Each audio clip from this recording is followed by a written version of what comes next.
Boa tarde, estamos chegando, o programa Gente que Fala está no ar, 12:01, eu sou o Mauro Friesman, nossa audiência nos acompanha pela rádio Trianon AM 740 de São Paulo e pela rádio Universal AM 810 de Santos. Também estamos simultaneamente nas redes sociais, no Instagram, no Facebook e ainda no nosso canal no YouTube. Siga a gente, curta, compartilhe os nossos conteúdos, interaja com o programa a partir de agora pelo 973350038, mais uma vez, 973350038, e também pelas redes sociais, marcando a hashtag Programa Gente que Fala. Os nossos convidados para esta edição, eu apresento cada um a partir de agora, iniciando com o vereador paulistano, Eliseu Gabriel, do PSB. Vereador Eliseu, seja bem-vindo ao Gente que Fala, tudo bem? Prazer. Muito obrigado pelo convite. Obrigado pela presença mais uma vez aqui com a gente. Também conosco, doutor José Carlos Blatt, promotor de justiça, professor universitário. Promotor Blatt, seja bem-vindo, tudo bem por aí? Tudo bem, boa tarde a todos, muito obrigado pelo convite, é uma honra estar aqui no programa A Gente que Fala. Obrigado pela presença também, mais uma vez conosco. E fechando aqui a nossa bancada, o Diego Pettinazzi, ele é vice-presidente de estratégia de negócios do World Trade Center São Paulo Business Club. Seja bem-vindo, Diego. Muito obrigado pelo convite, Mauro, é um prazer estar aqui contigo. Eliseu Gabriel, prazer. José Carlos Blatt, prazer conhecê-los aqui também. Muito bom. Time formado, vamos então ao nosso primeiro assunto para análise e debate por aqui. Pessoal, as contas públicas devem ficar no vermelho até 2027, o que resultará numa sequência de 13 anos de rombos sucessivos, segundo previsão do Ministério da Economia. Ontem, o governo encaminhou ao Congresso a sua proposta orçamentária, prevendo déficits de 2021 a 2023, déficits que somados resultam num buraco de 572 bilhões e 900 milhões de reais. Na prática, as projeções da equipe econômica apontam que o vencedor das eleições de 2022 já tem contratada a permanência no desequilíbrio das contas. Vou começar com o vereador Eliseu Gabriel. 13 anos de rombos sucessivos, a conta aqui é porque a gente já tem rombos desde 2014, e estendendo até 2027, então são 13 anos seguidos. A equação é aquela de sempre, né? O governo gasta mais do que arrecada, né? Olha, isso é uma coisa que uma coisa que ficou todo mundo, na cabeça de todo mundo, essa questão da dívida, e por causa disso o Brasil não pode andar, né? Primeiro precisa ver que boa parte dos gastos públicos não são computados, são gastos com o serviço da dívida, com a própria dívida pública. Juros absurdos que nós pagamos durante anos e décadas no Brasil, entendem e não contam como despesa. Isso que é a coisa mais estranha, né? Então, precisa ver muito claro isso. Quer dizer, o Brasil precisava e precisa ter uma renegociação da sua dívida, precisa conversar melhor como pagar todo esse processo todo da chamada dívida pública. E o Estado brasileiro ficou refém dessa história. Não pode gastar, não imagina. Como é que você vai ter um país, vai ter um desenvolvimento do país que o Estado não participa de nada e a iniciativa privada fica esperando ter reforma trabalhista, reforma para a Previdência, reforma de não sei o quê. Então, não uso o dinheiro, só para você entender, o dinheiro que nós precisamos fazer para o país desenvolver é o dinheiro da poupança interna, é isso que precisa ter. O governo não precisa ter medo de gastar em coisas úteis. Então, muitas coisas que são gastas, por exemplo, é gasto educação, é gasto saúde, não é gasto, é investimento. Então, a gente precisa rever esse conceito de gasto, que acaba todo mundo colocando todo mundo contra a parede e tirando a responsabilidade do Estado de induzir o desenvolvimento. Essa revisão do que é investimento e o que é de fato gasto e a questão do serviço da dívida que o senhor destacou, isso vale para todas as esferas, também no Estado e também no município. Por onde passa essa revisão para que o que seja investimento, de fato, se considere investimento e que o serviço da dívida entre aí como despesa? O senhor também está aí nessa fase de debate do orçamento municipal. Como é que revê essa parte? Então, você vê, por exemplo, durante muitos anos, a cidade de São Paulo, por exemplo, vou lembrar, quando eu fui vereador pela primeira vez, no ano 2000, a dívida da cidade de São Paulo era de 10%. Aliás, 10 bilhões. Durante 13 anos, a prefeitura pagou em torno de 30 a 40 bilhões essa dívida, pagando para o governo federal, né? O governo federal assumiu as dívidas dos estados e do município. Pagou 30, 40, 35, quase 40 bilhões durante 14 anos. Depois de 2014, a gente pensava, bom, a gente devia 10, pagamos 30, pagamos 40, já estamos livres da dívida. Não, a dívida em 2014 era 74 bilhões, maior do que o orçamento do município. Então, esse tipo de dívida, esse tipo de acerto com o sistema financeiro é que mata o Brasil, que matou o Brasil. Esse é o problema. Como é que a cidade de São Paulo ficou sem dinheiro para investimento? Por quê? Porque gastou a maior parte dos recursos no serviço da dívida. Então, a cidade não tem recurso para investimento. Por quê? Porque 13% do orçamento tem que ir para a dívida pública. Então, são coisas desse tipo que foram combinadas lá no tempo do governo do Fernando Henrique, que acabaram amordaçando, vamos dizer assim, amarrando o país e os municípios. E os municípios ficam dependentes do governo federal e do governo, principalmente do governo federal, porque não tem recurso. Tudo que arrecada no município fica no máximo 12%. Como é que a vida das pessoas pode ser cuidada com 12%? E, além disso, ainda tem que pagar 13% em cima dos 12% o serviço da dívida. Quer dizer, então, é uma loucura essa história. Promotor Blatt, essa história toda tem um componente a mais esse ano, que é a pandemia, e esse desequilíbrio se torna ainda maior entre o que o governo espera receber, o que vai receber de fato e o que vai gastar com toda essa confusão aí do que é investimento e do que é, de fato, custeio.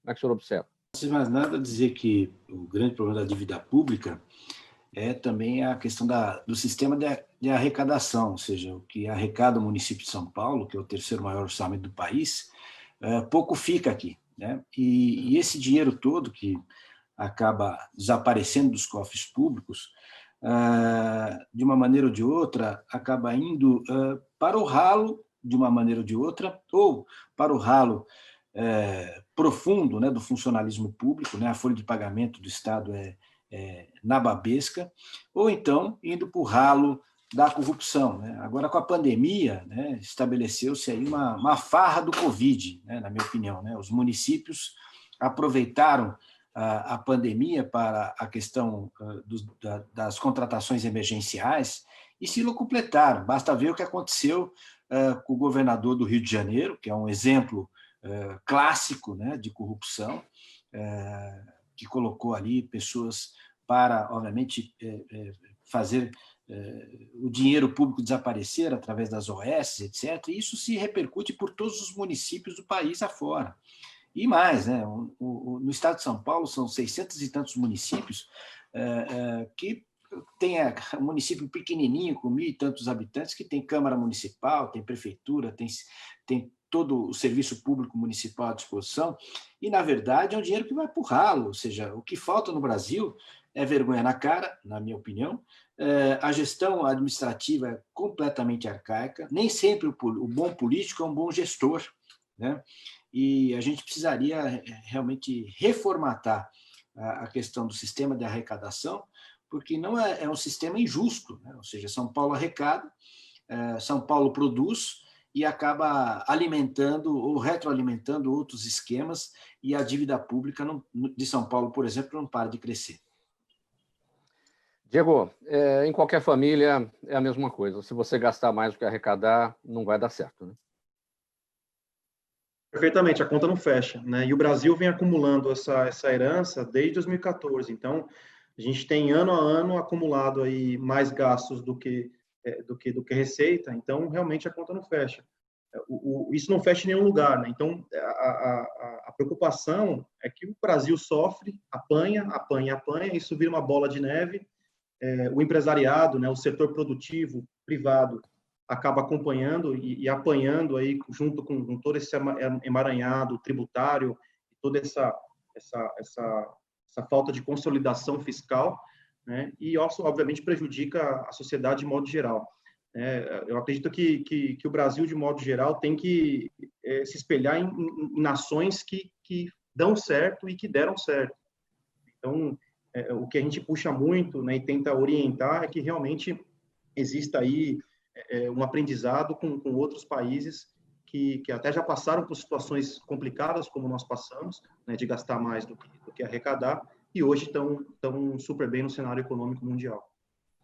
Ô, Diego, você é vice-presidente de estratégia de negócios do World Trade Center São Paulo Business Club.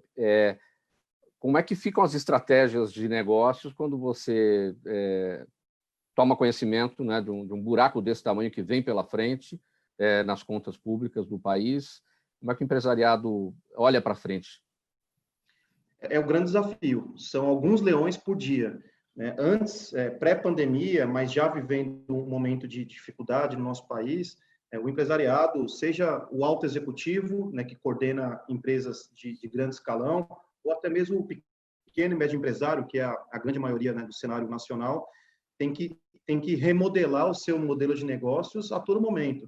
Né? E especialmente agora, no ano que nós vivemos cheio de particularidades, a gente até brinca que a estratégia tem que ser desenhada, tem que ser escrita a lápis, porque a todo momento a gente tem que apagar e escrever novamente, apagar e escrever novamente.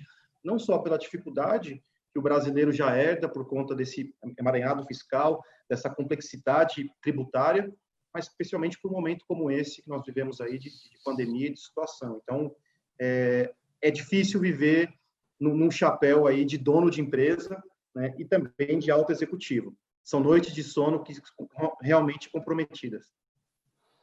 12:12, agora você acompanha o programa Gente que Fala. Estamos ao vivo pela Rádio Trianon AM 740 de São Paulo, Rádio Universal AM 810 de Santos, também simultaneamente nas redes sociais, no Instagram, no Facebook e no nosso canal no YouTube. O Congresso Nacional promulgou a emenda constitucional número 108, que torna permanente o Fundo de Manutenção e Desenvolvimento da Educação Básica, principal fonte de financiamento da educação no país. Além de tornar o fundo permanente, a emenda constitucional 108 também aumenta o percentual de contribuição da União para o Fundeb, que passará dos atuais 10% para 23% até o ano de 2026. E essa mudança elevará o valor do investimento anual por aluno de R$ 3.600 para cerca de R$ 5.500 nos próximos 6 anos. Vereador Eliseu Gabriel, muito bem, acabou a novela, o Fundeb deixou de ser provisório, passa a ser uma ferramenta prevista na Constituição, e também não adianta só aumentar, também tem que gastar com qualidade, não é, vereador? Olha, o Fundeb é uma ferramenta genial, né? Quer dizer, o Fundeb antes do Fundeb tinha o Fundef, e há 14 anos existe o Fundeb. E é uma coisa, na verdade, é um conjunto de fundos estaduais em que os governos municipais e os governos estaduais contribuem com um determinado valor de recursos para esses fundos, né? No caso, por exemplo, dos municípios, 20% dos repasses que eles têm, eles mandam para o fundo, e depois esse dinheiro é redistribuído para as cidades de acordo com o número de alunos. Então, para você ter uma ideia, a cidade de São Paulo, no ano passado, ela entregou para o Fundeb aproximadamente 2 bilhões de reais. Ele entregou para o Fundeb 2 bilhões e recebeu de volta 4 bilhões e 200 milhões. Quer dizer, a cidade de São Paulo teve a mais 2 bilhões e 200 milhões de reais a mais para a sua educação. Por quê? Porque é uma cidade que tem muitos alunos. Então, isso é muito interessante, porque isso acontece no Brasil inteiro. Cada estado tem seu fundo. Só que aqueles estados mais pobres, eles não conseguem atingir esse patamar mínimo de R$ 3.600 por aluno por ano. Então, existe uma complementação do governo federal, da ordem de 10% do valor total dos fundos, que faz com que todos os alunos de todo o Brasil, em qualquer cidade, seja pobre, seja rica, tenha R$ 3.600 por aluno por ano nas escolas. Então, é genial esse negócio e ficou sob ameaça de não ser votado esse ano, porque o prazo de conclusão dele era até o final desse ano. Então, felizmente, foi votado no Congresso e aumentou, durante 5 anos, 6 anos, aumentou a participação do governo federal. E com isso, o que vai acontecer é que a quantidade de recursos por aluno por ano nas escolas vai passar até 2026 nesse valor que você falou, em torno de 5.500 alunos por ano. Então, é uma coisa muito bacana, houve muitas tentativas por parte do governo federal, principalmente pela equipe econômica do governo, de não fazer a votação, de acabar com esse fundo, que seria um desastre, por isso que criou essa novela, esse pânico, essa mobilização no Brasil inteiro, mas felizmente foi aprovado por larga margem, né? O Congresso foi 500 votos a 6 e no Senado foi unanimidade, quer dizer, foi uma grande vitória da educação. Agora a gente tem uma preocupação que a regulamentação dessa lei, né? Ela precisa, não dessa lei, ela precisa ser regulamentada de como é que ele vai funcionar. Então, isso a gente apela para que o Congresso Nacional tome essa iniciativa antes que venha uma medida provisória, para que realmente a coisa se consolide e essa vitória seja realmente consagrada para a educação brasileira. Realmente sensacional esse fundo, essa vitória, muito boa. E para que as próximas administrações, eu digo as municipais, né, porque 2021 será assim, já comecem a trabalhar com essa nova perspectiva. Exatamente. Isso é muito bom. Então, essa é uma esperança. Houve uma mobilização nacional, é impressionante, Brasil inteiro, deputados, realmente foi possível, né? Realmente esteve sob ameaça, mas felizmente não trouxe o caos. A coisa ficou muito bom. Muito bem, seguindo aqui com mais um tema aqui para análise e debate dos nossos entrevistados de hoje, aqui do Gente que Fala. Vocês estão me ouvindo bem? Eu estou sentindo aqui uma instabilidade na internet. Estou ouvindo muito bem. Então vamos lá, vamos dar sequência. Eu ouço bem, Mauro. Se você me permite fazer apenas uma observação em cima da fala do Eliseu e a sua provocação, só a educação vai poder transformar o Brasil, isso é fato, né? Grandes nações, de novo eu me baseando aqui com cases de sucesso, né, no mundo, grandes nações se mobilizaram e se transformaram pela educação. Você vê uma Coreia do Sul, por exemplo, né, uma ilha pequena, que hoje é referência em educação, em inovação e tecnologia. Então, realmente muito feliz essa aprovação, ter aí o fundo, né, para manter e para desenvolver a educação básica do Brasil, sem dúvida, é o caminho para a gente destacar perante aí os países em desenvolvimento. Apenas um parênteses aí, tá? Obrigado. Vamos abrir um parênteses também para o promotor Blatt. Diga lá, promotor. Bom, eu estou na área educacional há 28 anos, hoje eu sou diretor da universidade, uma universidade particular aqui em São Paulo, e eu vislumbro o seguinte: esses valores efetivamente destinados pelo Fundeb é realmente uma necessidade, né? A aprovação disso foi algo muito benéfico para o conjunto de alunos, sendo que 60% vai para salários de professores, os outros 40% para construção de escolas, capacitação, aquisição de equipamentos, e o que me soa assim necessário que os gestores de educação de todos os estados e municípios que busquem a modernização. Nós, lá na Uninove, por exemplo, temos hoje um sistema telepresencial, obviamente que não há como comparar, porque é uma iniciativa privada, todavia, nós distribuímos 200 mil chips para os alunos poderem ter acesso às aulas diariamente no sistema telepresencial, gratuitamente, mais 3.500 telefones celulares aos professores, com mais de 60 gigas, para que eles possam ministrar as aulas de suas casas. Se nós fizermos isso na iniciativa privada, e com esse valor que está sendo destinado a cada aluno, eu acho que seria um momento necessário da educação brasileira já começar a repensar o sistema. O sistema será, a partir de agora, mesmo que volte a ser presencial, será um sistema híbrido, né? Ou seja, nós vamos adotar, de uma maneira ou de outra, o sistema telepresencial. Então, me parece que isso é um ganho, né, para a educação brasileira como um todo. E todo brasileiro tem um celular, né? Pode não ter renda, mas o brasileiro tem um celular. Então, eventualmente, se as secretarias de educação, o Ministério da Educação, enfim, fornecesse um chip para que esses alunos pudessem ter acesso a todos os materiais, independentemente de estar na aula presencial, seria um ganho imenso, né? E o Brasil tem esta oportunidade a partir de agora. Seguindo aqui nessa edição do programa Gente que Fala, estamos na Rádio Trianon AM 740 de São Paulo, Rádio Universal AM 810 de Santos, também nas redes sociais, Instagram, Facebook e no YouTube. O 973350038 para sua participação e envie perguntas aqui para os nossos entrevistados. O Ministério Público do Rio de Janeiro irá investigar a denúncia de que o prefeito Marcelo Crivella montou um esquema com funcionários públicos para fazer plantão na porta dos hospitais, atrapalhar reportagens e impedir que a população fale e denuncie problemas na área da saúde. Segundo reportagem exibida pela TV Globo, a organização feita em grupos de WhatsApp tem escalas diárias, horários rígidos e ameaças de demissão. A prefeitura lá do Rio de Janeiro não nega a criação dos grupos e diz que faz isso para melhor informar a população. Promotor Blatt, já viu... Aliás, antes do questionamento aqui, eu quero parabenizar o colega Paulo Renato Soares, o repórter da TV Globo, pelo trabalho feito nessa reportagem que levantou toda essa situação. Promotor Blatt, já viu algo parecido? É difícil até fazer uma pergunta aqui em relação a isso, é um escândalo. É um show de horror, né? É uma criação de milícia, né? Para a censura e para acobertamento da corrupção, da malversação do dinheiro público. Isto precisa ser muito bem investigado pelos meus colegas do Ministério Público do Rio de Janeiro. Trata-se de prevaricação desses funcionários, né? Porque eles estão fazendo algo, né? Atendendo um sentimento pessoal, ou seja, no caráter de partido político, de interesses pessoais dos secretários e do próprio prefeito Crivella. E o Crivella, nessa perspectiva, em tese, está praticando um crime de responsabilidade. Ele pode responder por crime de responsabilidade e também por improbidade administrativa.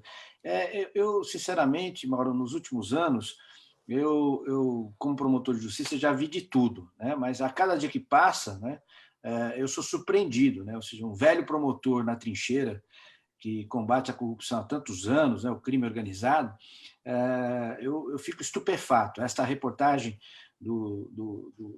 da Rede Globo, né, demonstra assim a total falta de responsabilidade, e o Rio de Janeiro tem se mostrado assim ingovernável, né, seja no município e no estado. É uma pena que o povo carioca, né, o povo do Rio de Janeiro, esteja passando, né, por essa situação que efetivamente não merece. O senhor falou, promotor Blatt, sobre crime de responsabilidade que teria cometido o prefeito do Rio, Marcelo Crivella. A essas alturas do campeonato, estamos no mês de setembro, há 4 meses aí do final do mandato do prefeito, nem daria para um processo de impeachment, né? Eu acho que o processo de impeachment, a essa altura do campeonato, ele assim, não será produtivo, até porque nós verificaremos aí a próxima eleição, mas fica aqui o recado, isso que é importante, para que o eleitor, seja do Rio de Janeiro, de São Paulo, enfim, de todos os municípios, prestem atenção, né? Não só no discurso vazio dos candidatos, né? Mas nas suas propostas, né? No que eles efetivamente podem fazer em algumas áreas fundamentais, que é educação, saúde, segurança e saneamento básico. E o que a gente tem visto é o loteamento, né? No estado do Rio, o governador do Rio de Janeiro, afastado por esquema de corrupção na saúde pública, diante de um esquema desse de pandemia. Agora, no município, esse outro escândalo, milícias para censurar o munícipe para que não divulgue questões relacionadas ao mau funcionamento da saúde municipal, entre outras questões. Então, eu não sei, sinceramente, aonde nós vamos parar. Eu acho que o Cristo Redentor já está fazendo a sua mala, né? Ele estava com os braços abertos, agora ele levantou as mãos ao alto, mas certamente agora ele deve estar correndo na cabeça, meu Deus! Exatamente. Vereador, sua avaliação. Olha, eu acho assim inacreditável acontecer uma coisa dessa, e é tudo no Rio de Janeiro, é realmente um fenômeno, né? Como disse o Zé Carlos Bratta, realmente é um laboratório de escândalo e de absurdos que acontecem lá. E existe, você vê, essa mistura de religião com política, é nisso que dá, né? Quer dizer, a pessoa que tem uma convicção religiosa muito forte, ele acha que ele é o dono da verdade. E quando ele acha que ele é o dono da verdade, ele vai se tornando cada vez mais tirano, vai poder tendo que controlar e impedir que as pessoas pensem diferente. Então, é um absurdo o que acontece lá com o governador, com vários governadores que aconteceu. Eu acho que o Ministério Público tem que entrar na canela, não pode deixar acontecer isso. É claro que o Ministério Público não pode tudo, mas ele tem que fazer tudo o que é possível para impedir esse tipo de ação ser denunciada. Eu acho que tem que ter processo de impeachment mesmo que não vai cair, mas realmente para deixar claro para a população, olha, não vou misturar as coisas. Pelo amor de Deus, não faça confusão de fé com política. Essa é a confusão que está acontecendo lá. As pessoas perdem a noção e se organizam as milícias, né? É isso que o Blatt falou. É milícia, seja milícia de polícia militar, seja milícia desse tipo de pressão. Quer dizer, o Brasil vai se tornar uma grande milícia, só cheio de milicianos em todos os lugares. Então, a gente passa por um risco gravíssimo para a nossa democracia. E acho que temos que entrar de canela nessa questão. Promotor Blatt, nessa mistura de fé com política que o vereador Eliseu Gabriel salientou, o Brasil é um Estado laico. Quando se fere a laicidade, qual é o crime? Na verdade, você pode ter todo o extremismo, né? Pode levar à questão da discriminação, né?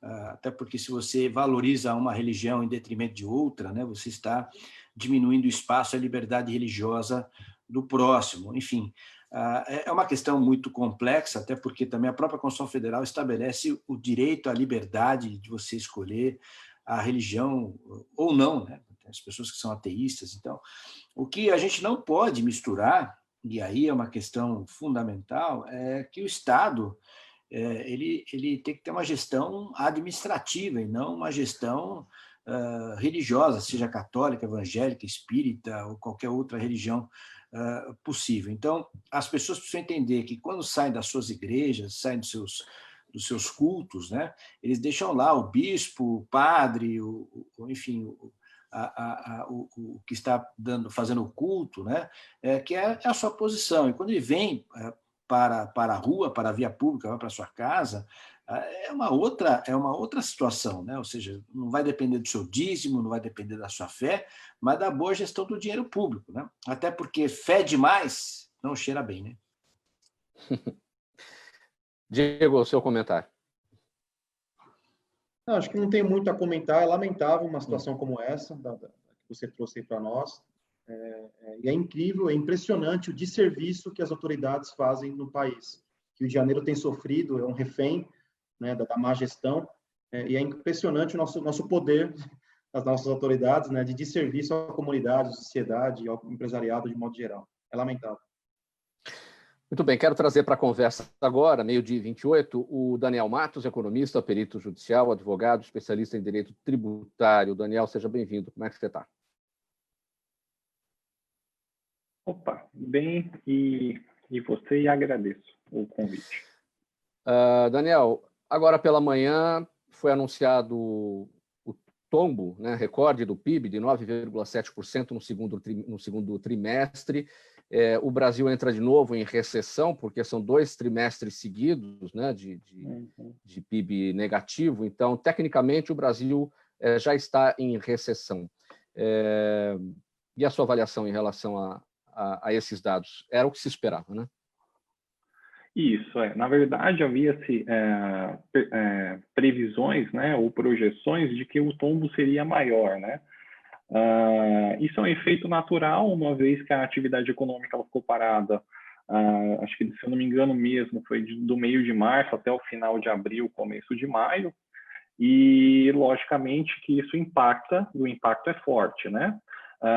Assim, felizmente, né, o dado ele é ruim, né, porque, como você mesmo comentou, uma recessão técnica. Só que, assim, comparativamente a outros países emergentes, né, como o México, a Índia, né, o México teve um tombo no segundo trimestre de 13,7%, né, e a Índia teve de 23%. Então, comparativamente, em países semelhantes ao Brasil, eu entendo que o tombo ele foi bem suportado nesse segundo trimestre, e agora resta ver como vai ficar no decorrer desse próximo trimestre. A gente está falando de abril, maio e junho, né? Que foi, digamos, o pior período, né, dentro dessa fase da pandemia. Então, julho, agosto, estou certo? Né? Julho, agosto e setembro. Deve haver uma queda, mas em outros patamares, né? Isso, o que você verifica, por exemplo, saiu o IPCS, né, agora, semanal. Ele mostrou um crescimento da atividade econômica em 0,3%, né? O que já vinha vendo sentido no mês de julho, em que você viu o IPCA saindo de um mês de deflação para um mês de inflação, né? Isso é positivo porque é atividade econômica, né? Então, o que eu quero dizer é que no terceiro trimestre, a perspectiva é que a economia ela deu uma alta considerável, não que ela vá retomar o patamar que tinha antes, mas que ela vai ter uma retomada significativa. Agora, ontem o governo anunciou o seu orçamento para o ano que vem e apresentou também a sequência de déficits até 2023, né? E o que mudou nesse parâmetro da LDO que foi encaminhado em abril para o Congresso? Tá. Bom, a lei que foi aprovada, né, que é o LOA, que ela analisa o déficit fiscal, né? Você vê um salto em razão da crise e isso vai ser postergado em razão do tempo. Conseguiu me ouvir, Daniel? Né? Oi, eu tô. Acho que cortou e voltou. Pode seguir. Pode, então tá. Então vamos lá. Foi apresentado o LOA, né, que é essa lei orçamentária anual, em que ela mensurou já o impacto que vai ter desse endividamento que foi ocasionado em razão do coronavírus nesse período, e você vai ter essa redução proporcional durante o tempo, na mesma medida em que nesse mesmo estudo aponta a prévia, né, a projeção do crescimento do PIB para os próximos exercícios, né? Sim, agora em relação ao Renda Brasil, ficou de fora, né, do orçamento para 2021. E agora de manhã também acabou sendo anunciado a sequência, né? Foi anunciada a sequência dos pagamentos do auxílio emergencial, agora em R$300 para os últimos 4 meses do ano. Isso. Porque, infelizmente, como a crise ela ainda tem efeitos, né? Até a gente ter uma vacina, a economia ela vai andar de uma forma lenta ou com crescimento gradual, é necessário auxiliar essas famílias que necessitam dessa renda mínima, ainda que estão para esse período até o final do ano, que, coincidentemente, coincide com o período que foi do decreto legislativo em que reconheceu o estado de calamidade pública, né? Esse período vai gerar uma nova dívida e o governo está estudando como vai repassar isso para minimizar o impacto, uma vez que o mercado tem receio em como o país vai administrar a dívida pública para os exercícios seguintes. Muito bem. Daniel Matos, economista, advogado, muito obrigado pela presença, pelos esclarecimentos aí, essa aula de economia aí para a nossa audiência no dia de hoje. Obrigado pela presença. Boa tarde a todos. Até a próxima, Daniel. Vamos seguindo aqui, 12h34, vamos falar aqui do World Trade Center São Paulo Business, que realizou recentemente o webinar USA Investment, que discutiu as tendências de mercado e investimentos entre Brasil e América Latina e as oportunidades de negócios entre Estados Unidos e os países da região. E o modelo de negócio do WTC, do World Trade Center São Paulo, tem alcance regional, nacional e global, oferecendo ferramentas de negócios e de relacionamento empresarial qualificado em todo o mundo. Daniel, a palavra com você. É produtivo esse debate, esse webinário, no seminário pela web que foi feito? Perfeito. Obrigado, Mauro. Tem sido recorrente esse tipo de iniciativa, não só no World Trade Center Business Club aqui de São Paulo, mas em toda a rede do WTC, em quase 100 países. É uma rede extremamente ativa e propositiva, não só com empreendimentos imobiliários, que é o que deixou a marca famosa, mas também com iniciativas direcionadas ao estímulo a negócios e à economia das regiões onde estamos instalados. E há uma semana nós fizemos esse encontro virtual, trazendo alternativas e oportunidades para empresários e investidores do Brasil e da América Latina no mercado americano. Então, no meio de todos esses desafios e dificuldades e muitas prioridades para manter os negócios ativos, né, para manter as empresas abertas, os empregos continuarem sendo mantidos ou gerados, né, o WTC ele traz sempre opções e sugestões de como estimular o crescimento.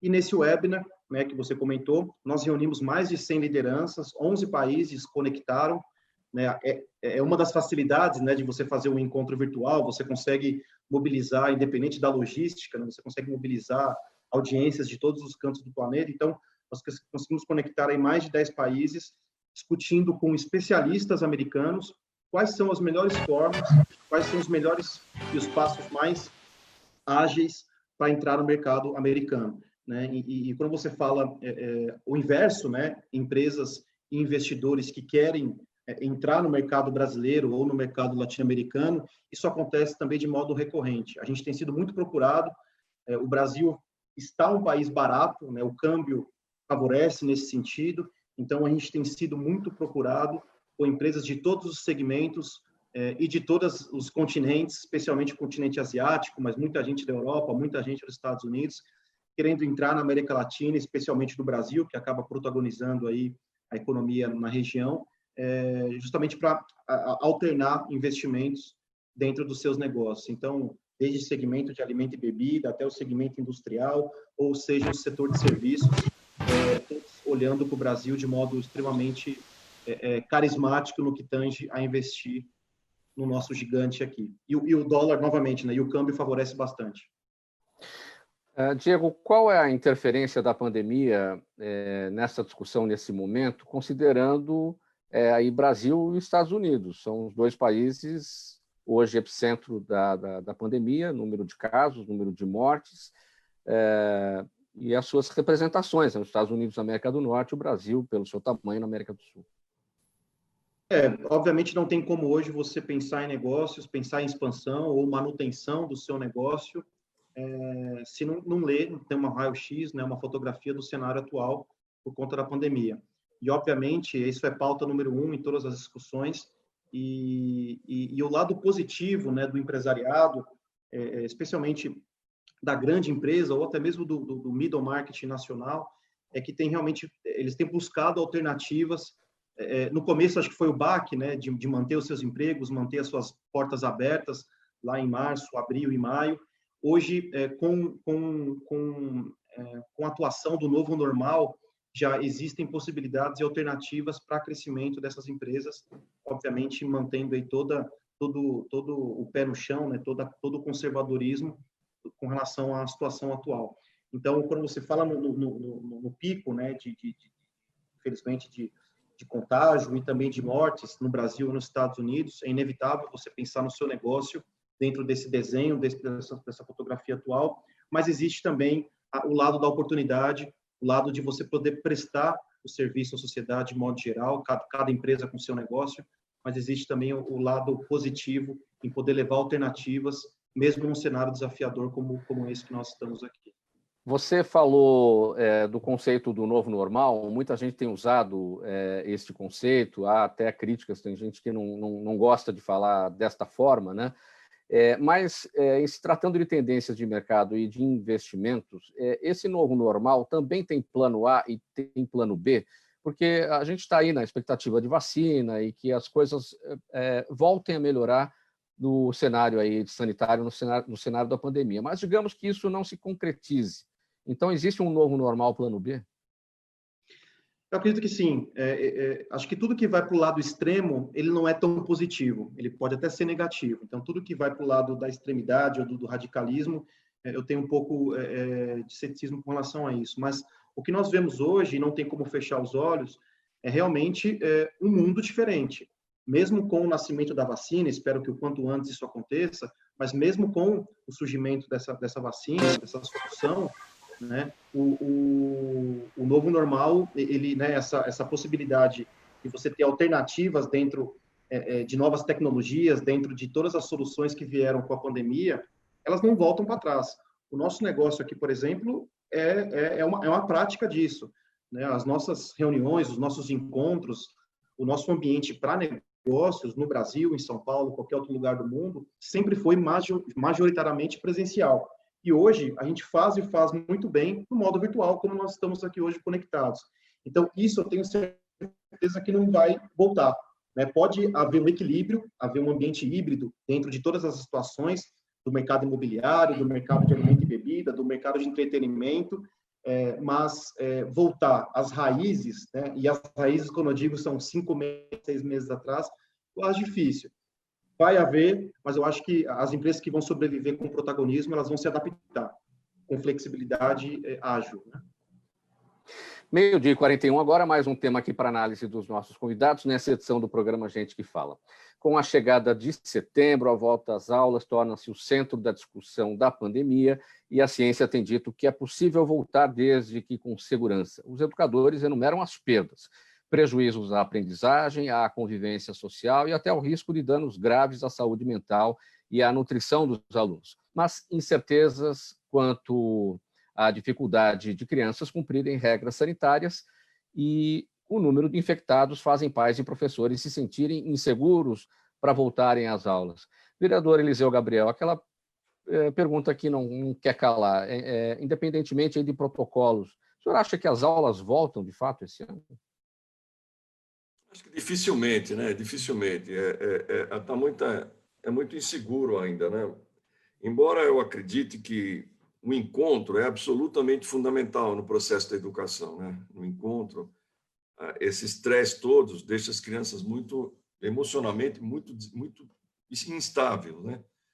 E eu acho que teria que esperar, né? Eu acho que a coisa mais importante a fazer hoje nas escolas seria adaptar para a nova situação. Por exemplo, você precisa ter fisicamente alterações no espaço físico, né? Lugares mais arejados. Tem muita escola que são classes muito fechadas, sem janela, com ar-condicionado. Então, teria que ter toda uma reorganização física do espaço e nesse processo, ir trabalhando o retorno, né? Em vez de você, vamos voltar para ver o que acontece com alguns protocolos muito pouco estudados, né? Mas trabalhar principalmente, olha, vamos voltar ano que vem e desde já vamos estudar como será essa volta. Eu acho que isso seria o mais sensato a fazer. E eu acho que uma grande questão, por exemplo, que está acontecendo nessa pandemia é o aumento da desigualdade entre as famílias por causa da ausência das aulas. Então, tem famílias que estão sofrendo porque não estão sendo alimentadas, não estão conseguindo o alimento para as crianças. E tem famílias que estão sendo cada vez mais sofrendo porque não tem acesso seguro ou firme na internet, né? A quantidade de crianças que não têm qualidade na sua internet é muito grande. Eu acho que teria que ser feito agora uma coisa que eu tenho, inclusive, trabalhado muito, é que entender que a internet segura e gratuita deve fazer parte do material escolar. Quer dizer, além do caderno, do lápis, não sei o quê, a internet deve fazer parte do material escolar que a escola pública deve oferecer aos alunos do ensino fundamental e médio. Porque esse é o insumo principal para as crianças poderem ir se mantendo informadas com um nível mínimo de estudo enquanto não se pode voltar para a escola. Eu acho que esse é o legado que a pandemia deve deixar, né? Isso, desculpe, é o legado, ou seja, a internet gratuita é mais um item dentro da cesta escolar. Internet gratuita escolar. Eu acho que essa é a questão central, porque mesmo depois, quando a gente espera que possa ter uma volta normal, a internet é realmente uma ferramenta de estudo, de desenvolvimento necessária, né? Que antigamente era necessário a pessoa ter uma caneta, né? Eu me lembro, muitos anos atrás, ganhar uma caneta era uma coisa preciosa, né? Uma caneta Parker, alguma coisa assim. Ou então, depois, uma maquininha de somar, é central. Hoje, a internet na casa é absolutamente fundamental. Então, isso tem que ser material escolar. Eu lhe perguntei sobre a sua expectativa, se as aulas presenciais voltariam ou não, porque é esse ponto que eu chamei aqui na nota. A ciência tem dito que é possível voltar desde que com segurança. A própria Prefeitura de São Paulo, no seu inquérito sorológico feito recentemente, mostrou mais de 60%, quase 70% das crianças são assintomáticas, e se elas são assintomáticas, não adianta ficar medindo febre em porta de escola para saber se tem a Covid, ou, enfim, fica difícil, né? Aí, como é que você vai colocar todo mundo dentro de uma sala de aula, mesmo que numa pequena quantidade, de forma separadas umas das outras, enfim? Eu acho que devia gastar esse final de ano, nós já estamos em setembro, né? Acho que devia gastar os próximos meses em articular as estratégias do retorno, né? E não vão voltar, depois que tem que voltar, mais uma questão política, né? A gente deve se deixar isso de lado e trabalhar numa volta segura, né? Pelo menos precisa ter um tratamento bom para a Covid, porque não tem nem tratamento razoável e nem vacina, então é uma situação muito dramática, né? E a quantidade de gente que vamos dizer assim, grupo de risco, são os idosos, E também as pessoas, as crianças que têm asma, o outro que tem diabetes, o jovem que isso, que aquilo. Então, é uma coisa muito tensa. Eu acho que a gente devia, mas sempre lembrando, o encontro na educação, na escola, é absolutamente fundamental para os jovens e para as crianças. Promotor Blatt, com saudade dos seus alunos aí de forma presencial aí na universidade? Realmente é uma sensação muito estranha, né? Você ter, por exemplo, no Meeting, no Zoom, nesses sistemas aí no Teams, cento e tantos alunos e você não ter a proximidade e tal. Mas tem se mostrado assim, uma ferramenta excepcional. Como disse o vereador Eliseu Gabriel, a gente vai ter uma nova realidade a ser enfrentada. E tem alguns problemas. O pessoal está discutindo em setembro se a gente vai voltar. O ano acabou. Gente. Por favor. O semestre, o primeiro semestre já foi. O segundo semestre, nós estamos em setembro. Quer dizer, colocar os alunos em outubro, de que maneira? Como vai ser organizado isso? Primeiro, nós temos aí os sindicatos, os professores, que não tira a razão deles, das pessoas colaboradores que trabalham nas escolas, decisões, inclusive, dos tribunais superiores, entendendo que o Covid pode ser considerado até uma doença ocupacional, né? Então, não só as escolas privadas, como as particulares, você coloca em risco, né, todo um conjunto de pessoas. A criança é assintomática, ela volta para casa, tem o avô, tem o pai, tem a mãe, né? Então, a possibilidade da contaminação, né, ela passa a ser muito maior. Então, se a gente está numa curva agora de baixa, né, hoje foram 500 e tantas mortes que foram anunciadas, né, 600 mortes, enfim, eu acho que não seria o caso de reagrupar as pessoas, porque esse distanciamento social me parece que é fundamental nesse momento. Então, como disse o vereador, começar a pensar para o ano que vem estratégias, por exemplo, material escolar vai tirar um peso enorme aqui do Ministério Público, viu? Porque se os alunos tiverem acesso pela internet, não vai precisar do livro físico, da caneta, né? Ele terá todo esse acesso digitalmente. Lá na universidade, a gente tem uma biblioteca digital, né, com milhares de livros à disposição gratuitamente para os alunos. E por que o Estado não pode fazer isso? Por que o município não pode fazer isso? Aliás, as escolas deveriam ser repensadas, inclusive a título de despesa, talvez, para o ano que vem, no modelo híbrido, né? Eles vão fazer a avaliação presencialmente e vão ter as aulas de maneira telepresencial, uma parte delas, porque, vamos supor, uma sala com 60 alunos. Você não pode colocar os 60 alunos na sala, né? Se você manter o distanciamento social, vai deixar metade da sala de segunda, quarta e sexta e a outra metade de terça, quinta e sábado. Como é que funcionaria isso? Os professores teriam que ir todos os dias. Então, me parece que não é uma solução muito fácil e as pessoas, os gestores públicos e privados, têm que entender o seguinte: o ano 2020 não existiu para o setor educacional no sistema presencial. Acabou, não há o que falar. Temos que enfrentar a realidade. É isso. Promotor Blatt, é tanta dúvida, né, em relação a essa questão, se volta, se não volta, como volta, não sei o quê. Eu vou brincar aqui, até para pedir ajuda para os universitários mudou de jeito, né? Já que o senhor é professor universitário. Sinceramente, eu vejo assim que as pessoas precisam ter um pouco mais de objetividade, né? Nós não perdemos a guerra, mas esta batalha foi vencida pelo Covid, sem sombra de dúvidas, no mundo inteiro. Então, a gente tem que montar estratégias inteligentes, estratégias que possam realmente atingir esse público imenso, pessoas paupérrimas que não têm o que comer.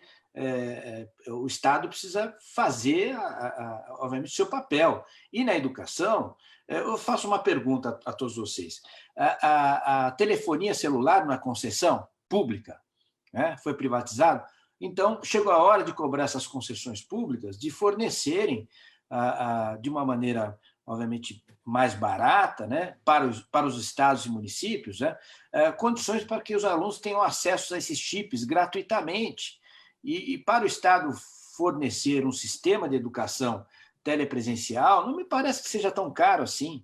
Então, eu acho que chegou a hora de se fazer algo nesse sentido. E de uma vez por todas, lá na universidade, a gente já estipulou, até o dia 31 de dezembro, não há aulas presenciais. É impossível, a não ser em medicina, que tem lá o estágio, tem lá, enfim, na área de saúde, isso, aquilo, enfim, mas nos cursos em geral, isso é inviável. A mesma coisa nas empresas. A gente está vendo aí uma debandada das pessoas trabalhando em home office, né? Escritórios sendo devolvidos, né? Você vê lá na Faria Lima, na Berrini e tal, grandes edifícios totalmente vazios, para alocação, exatamente por conta dessa nova realidade. No sistema educacional, é a mesma coisa, né? Vamos acordar para a vida, porque estamos efetivamente perdendo esta batalha, mas não perderemos a guerra. Eu sumi, né? A gente estava falando de internet, olha aí, o que aconteceu? Caiu. Essa maldita estabilidade, o Brasil, Mauro, enfim, entregou todas as concessões. Não estou criticando as privatizações, elas eram absolutamente necessárias.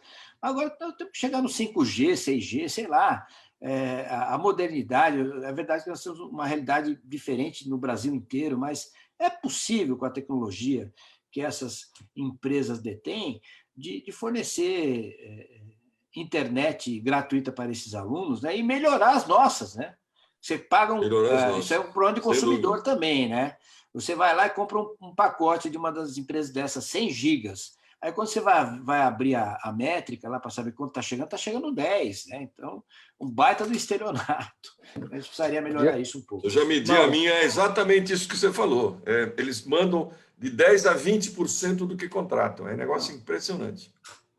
Só pegando o gancho, Mauro, com o que o Blatt falou e com o que o Eliseu também comentou sobre o tema da volta às aulas, eu acho que a reflexão que a gente tem que fazer é o que a gente vai contar para os nossos filhos e netos sobre a herança dessa pandemia. Obviamente, o lado negativo, ele é triste e é real, e já é uma herança que vai perpetuar para a história. Marcou a história, é fato. Agora, e o lado positivo? O que vai vir de história positiva dessa pandemia?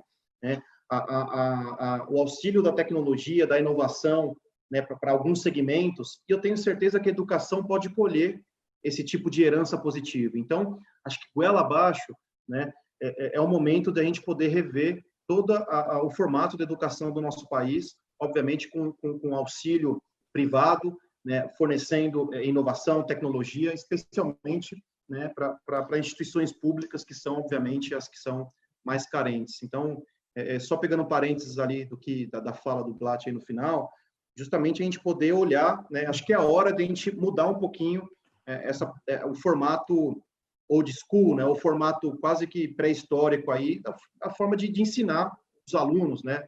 O Blatt é professor, ele sabe muito bem o que eu estou falando. Então, eu sou aluno também, então, de um lado, então eu deve ter algum sentido no que a gente está falando. E com relação à volta às aulas, obviamente que a volta tem que ser segura, tem que ter um bom senso, com todos os critérios de prevenção e de segurança para preservar o que é mais importante, que é, obviamente, a vida e a saúde dos alunos, que, de novo, eu estou falando de futuro aqui, é o futuro do Brasil, né?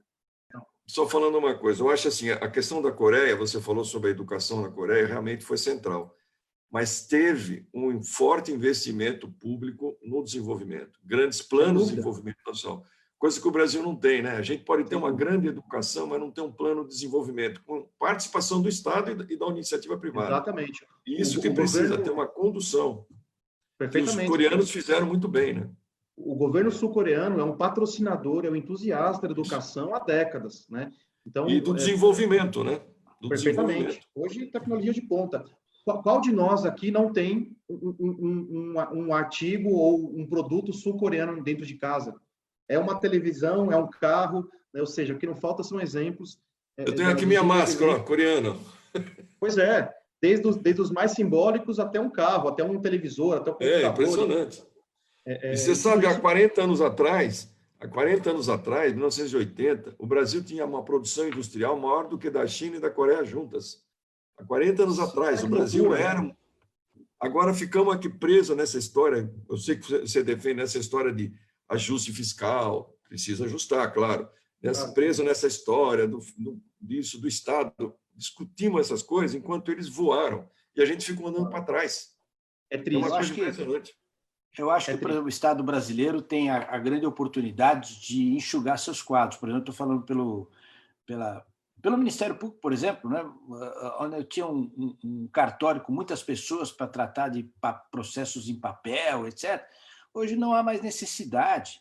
Dentro de uma escola, da mesma forma, a gente vai ter a possibilidade de enxugar os quadros, né, otimizar custos, e, a partir daí, repensar o ensino brasileiro, como, por exemplo, importante hoje os professores estarem capacitados para essa nova realidade. Né? Então, tem muito professor que eu já vi, inclusive, a gente teve que fazer algumas capacitações para alguns professores que estão acostumados com a lousa, né? Estão acostumados com o giz e tal. A própria ferramenta do chamado PowerPoint, né, que é uma ferramenta que a gente usa no dia a dia, tem 30 anos, né, e há outras ferramentas que estão chegando. Então, tudo isso eu acho que servirá, eu acho que a males, efetivamente, que vem para bem. Eu acho que na verdade, eu acho que essa pandemia acelerou os processos que estavam em andamento. Exatamente. Né? Exatamente. Amadureceu a humanidade. A gente fala aqui, né, a gente tem um relacionamento com diversos presidentes, C-level, né, alto escalão de grandes empresas, e às vezes até uma brincadeira, né? Quem acelerou a transformação digital na sua empresa? Foi o seu investidor? Foi o dono? Enfim, não. Coronavírus. Foi a pandemia. Foi a pandemia que foi o grande acelerador aí, né, da transformação digital. Que você falou, né? Tirou todo mundo da zona de conforto, né? Teve que se reinventar. E a reinvenção é algo muito importante para a humanidade. Pessoal, estou de volta aqui. Olha, o que o vereador tinha falado, né, de vender tanto de velocidade, entrega tanto, olha, é bem isso aí. Olha, eu fiquei acho que quase 5 minutos aqui tentando restabelecer o meu sinal, e o tempo passou, e o tempo do programa aqui já está se esgotando. Né? Eu tinha perguntas aqui do público, e não vai dar mais para 11h59, meio-dia 59. Vereador, sua despedida, por favor. Primeiro, Mauro, foge à nossa alçada. Eu queria agradecer muito o convite, gostei muito de conversar com o Diego, com o José Carlos Bratti, Diego Petinaz, com você, Mauro, e com a Zenilda, que está aqui sempre aqui atrás, tomando conta. E também é um prazer estar aqui no Gente que Fala, que eu já participei desde o primeiro programa. Eu participei aqui, tive a honra de estar aqui no primeiro programa com o Fausto Camunha. Dizer, olha, uma alegria muito grande, vocês são pessoas muito sérias e lutadoras, muito bacana o programa continuar no ar, e conta comigo. Sempre que me convidarem, virei com o maior prazer. Muito obrigado, vereador, muito obrigado.